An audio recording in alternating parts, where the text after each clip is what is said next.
Aku pergi ke Mekah, tawaf keliling Ka'bah, sambil baca talbiyah dan wukuf di Arafah. Iya, ketemu lagi deh dengan anak-anak SDIT Harapan Umat Jember. Ya, sebelumnya Pak Jaka mau ngasih salam dulu ya. Assalamualaikum warahmatullahi wabarakatuh. Alhamdulillah, Pak Jaka tuh selalu senang, selalu gembira bertemu dengan anak-anak yang solih dan solehah. Pak Jaka tanya kabar lagi ya. Apa kabarnya anak-anak SDIT Harapan Umat Jember hari ini? Alhamdulillah, luar biasa, siap mendengar cerita dari Pak Jaka. Allahu Akbar. Ya, baik anak-anak yang dirahmati Allah, kita masih membahas tentang buku yang luar biasa ini, yaitu buku tentang Muhammad Sallallahu Alaihi Wasallam, Teladanku. Nah, kali ini Pak Jaka akan menyambung kisah tentang nenek moyang Nabi Muhammad, yaitu Nabi Ibrahim alaihissalam dan juga Nabi Ismail alaihissalam. Nah, anak-anak yang dirahmati Allah, kita sudah sampai kepada cerita yang tadi Pak Jaka sempat nyanyi di depan ya, sempat nasyid itu di depan, yaitu tentang pembangunan Ka'bah ya, membangun kembali Ka'bah. Loh, kok membangun kembali Pak Jaka? Ya, mau tahu ya, mau tahu aja atau mau tahu banget? Iya, mau tahu banget. Kok membangun kembali? Padahal kan sepengetahuan kita bahwa yang membangun Ka'bah itu memang Nabi Ibrahim dan Nabi Ismail. Tunggu dulu. Ternyata sebelumnya memang Ka'bah itu sudah ada ya. Ka'bah itu sudah ada sebelumnya, yaitu di zaman Nabi Adam alaihissalam ketika diturunkan oleh Allah dari surga ke bumi. Nah, bagaimana ceritanya? Yuk kita simak ya. Seperti biasa, yuk anteng-antengan, hop. Biasanya gimana tuh? Anteng-antengan, gulung-gulung, hop. Rapi, dengarkan dan perhatikan. Dan jangan lupa buku catatannya ya, karena nanti di akhir cerita ada hikmah nih dari Pak Jaka yang bisa kalian catat. Atau kalau menurut kalian ada sesuatu yang penting, bisa kalian catat juga. Nah, anak-anak dirahmati Allah, bagaimana kisahnya? Siap semuanya ya, oke? Tuh masih ada yang rame tuh kayaknya. Tuh. Oh enggak ya, sudah rapi semuanya. Alhamdulillah. Baik anak-anak yang Pak Jaka sayangi dan Pak Jaka banggakan, Pak Jaka ingin bercerita tentang Ka'bah. Nah, bagaimana Nabi Ibrahim alaihissalam diperintahkan oleh Allah untuk meninggikan kembali atau membangun kembali Ka'bah yang sempat rusak. Nah, kok seperti itu Pak Jaka? Nih ceritanya nih. Jadi ketika Nabi Adam alaihissalam diutus oleh Allah atau diturunkan oleh Allah ke bumi, ya, ketika di bumi Nabi Adam itu sempat resah. Ya, Nabi Adam itu sempat resah. Kenapa resah? Karena dulu waktu masih di surga, masih di langit, ya, Nabi Adam itu beserta para malaikat itu tawaf di sebuah tempat yang namanya Baitul Ma'mur atau Ka'bah yang berada di langit ketujuh, di dekat dengan arsy-Nya Allah, singgasananya Allah. Nah, ketika berada di bumi, Nabi Adam sangat rindu dengan hal tersebut. Nah, akhirnya Allah memerintahkan kepada Nabi Adam untuk membangun Ka'bah. Ternyata ketika di zaman Nabi Nuh alaihissalam terjadi banjir bandang, banjir besar. Seperti yang kalian ketahui kisah Nabi Nuh, banjir itu merupakan azab kepada kaumnya Nabi Nuh yang berbuat zolim. Akhirnya karena batu itu sudah berusia, antara jarak Nabi Adam ke Nabi Nuh itu lumayan jauh ya, antara ratusan dan ribuan tahun. Akhirnya apa yang terjadi? Batu-batu itu hancur, pondasi-pondasinya juga hancur. Yang tersisa hanya ada pondasi awal yang telah diberikan oleh atau dibuat oleh malaikat yang sebelumnya di sebelum zaman Nabi Adam. Nah, anak-anak yang dirahmati Allah, bagaimana dengan zaman Nabi Ibrahim? Nah, kita mulai kisahnya di zaman Nabi Ibrahim. Jadi saat Nabi Ismail alaihissalam itu beranjak menjadi seorang pemuda, ya kan, kalau sebelumnya masih remaja tuh yang peristiwa penyembelihan Nabi Ismail.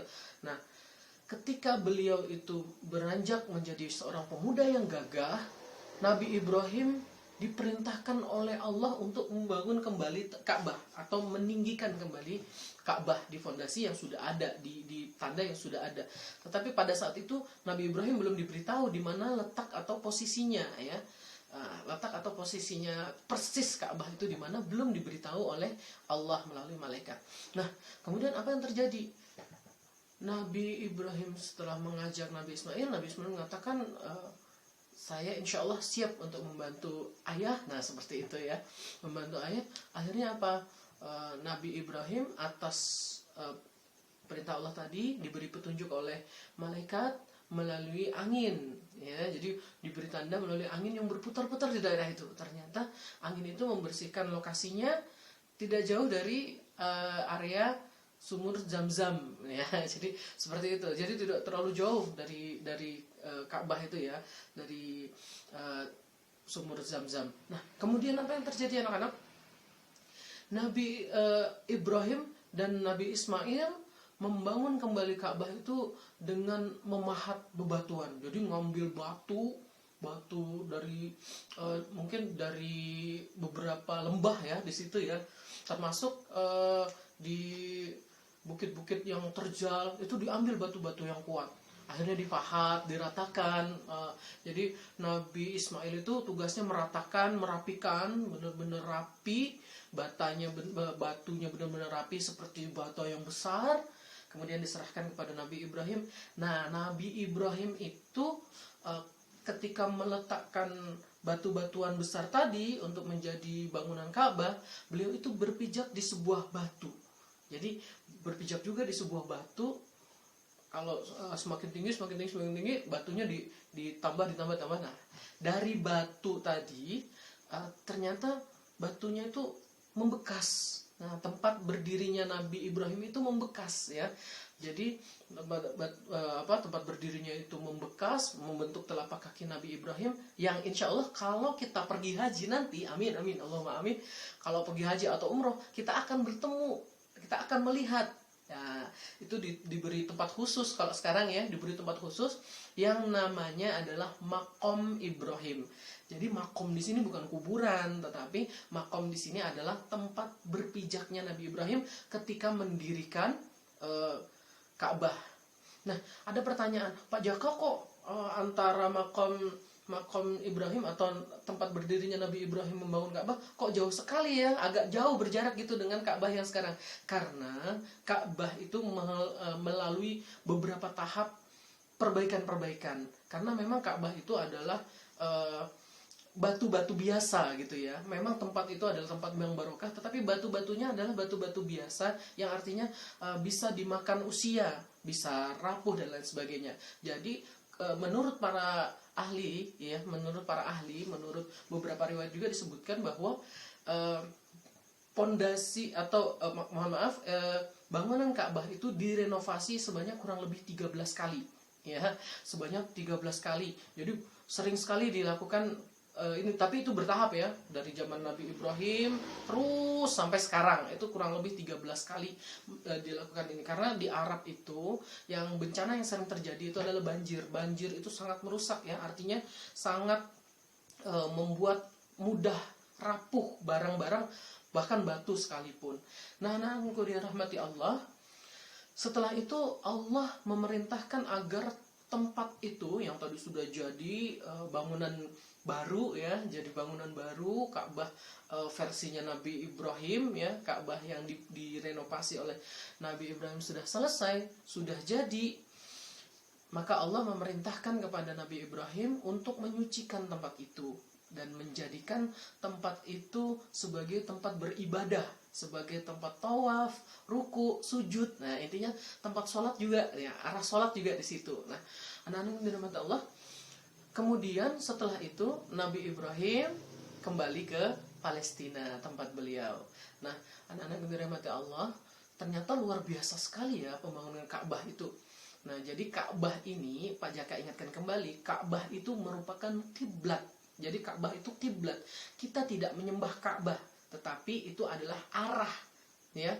Mungkin kalau kita tidak memiliki Ka'bah atau Islam tidak memiliki kiblat, arah, orang-orang di luar Islam akan mengatakan, katanya Islam itu agama teratur. Kok sholatnya ada yang ngadep barat, timur, tengah, sembarang gitu. Ngadepnya berlain-lainan tempat gitu.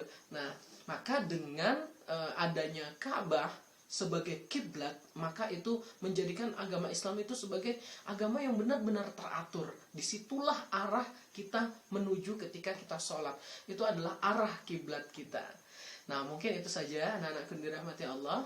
Mari kita bersama-sama berdoa kepada Allah agar suatu saat nanti kita bisa mampir ke sana. Memenuhi perintah Allah, memenuhi panggilan Allah, baik itu umrah maupun haji. Amin, Allahumma amin. Mungkin itu yang bisa Pak Jaka sampaikan hari ini. Pak Jaka akan tutup dengan pantun.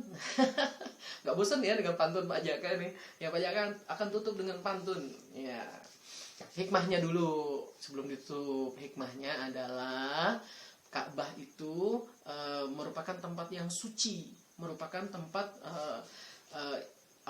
tempat yang menjadi arah kita untuk beribadah. Maka harus ada niat di dalam diri kita untuk mengunjunginya dan melakukan ibadah sebagaimana dilakukan oleh nabi-nabi terdahulu dan juga Nabi Muhammad, serta mengikuti para salafus saleh yang melakukan itu. Oh iya, dan tidak lupa anak-anak, di Ka'bah itu ada batu ya yang disebut dengan aswad, batu aswad, hajar aswad ya, batu hitam.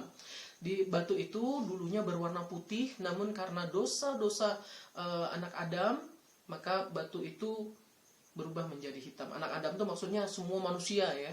Batu itu adalah berasal dari surga. Tadinya putih berubah menjadi hitam.